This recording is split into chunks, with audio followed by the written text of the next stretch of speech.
La commission économique est une commission avec une quinzaine de membres qui couvrent toutes les sphères de l'économie. Une des premières tâches que nous avons effectuées concerne évidemment le budget. Donc on fait pas mal d'analyses, aussi bien des propositions, aussi de la coordination et aussi de la cohérence entre les secteurs. Nous regardons évidemment beaucoup la stratégie économique du pays. Une des tâches de la commission, c'est juste avec des sous-comités et nous en avons 4 actifs. La première que nous avons mise en place, c'était sur les services financiers.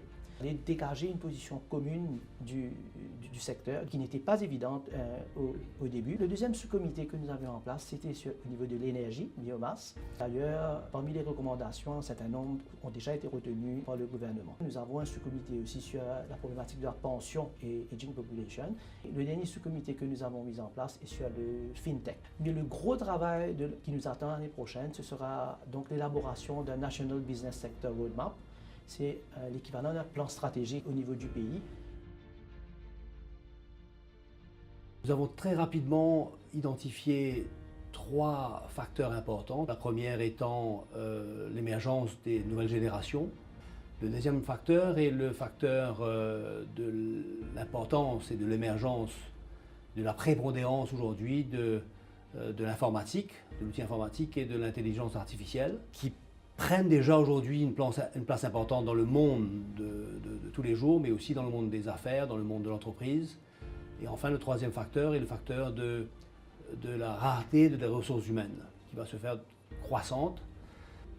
Donc aujourd'hui, notre objectif finalement est de sensibiliser nos membres à ces tendances, à ces facteurs déterminants, afin qu'ils viennent au niveau de Business Mauritius partager leur expérience, enrichir la discussion et qu'on ait une plateforme, qu'on ait un forum de discussion, d'identifier les solutions qui sont appropriées à l'île Maurice et appropriées à chacune des entreprises.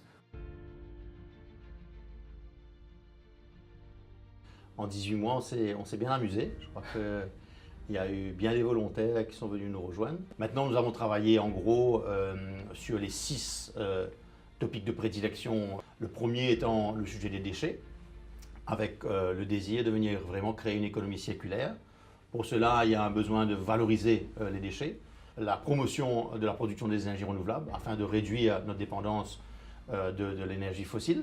Au niveau des lagons, on a un constat pointu qui a déjà émergé. Nous sommes en train de proposer. Le sujet du CSA et le combat contre la pauvreté absolue, nous notons quand même de notre côté un léger recul. Nous avons agi pour essayer de maintenir au minimum les 50% de contribution dans la main des entreprises. On a tout le sujet du smart agriculture qui est un problème d'envergure. Il nous reste le 6e topic, c'est le sujet de l'urbanisation. Là encore, il y a eu des propositions au niveau du budget. Nous collaborons pour une urbanisation plus maîtrisée, plus coordonnée. Donc les 6 causes ont beaucoup avancé.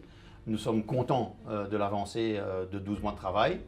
Il y a énormément à faire et nous sommes surtout rassurés de voir à quelle vitesse nous avons des volontaires qui veulent venir se greffer, se rajouter à nos efforts initiaux. J'ai l'impression que dans la notion du leadership, de propositions intéressantes pour influer sur un avenir meilleur et plus durable et inclusif de notre économie et de notre île.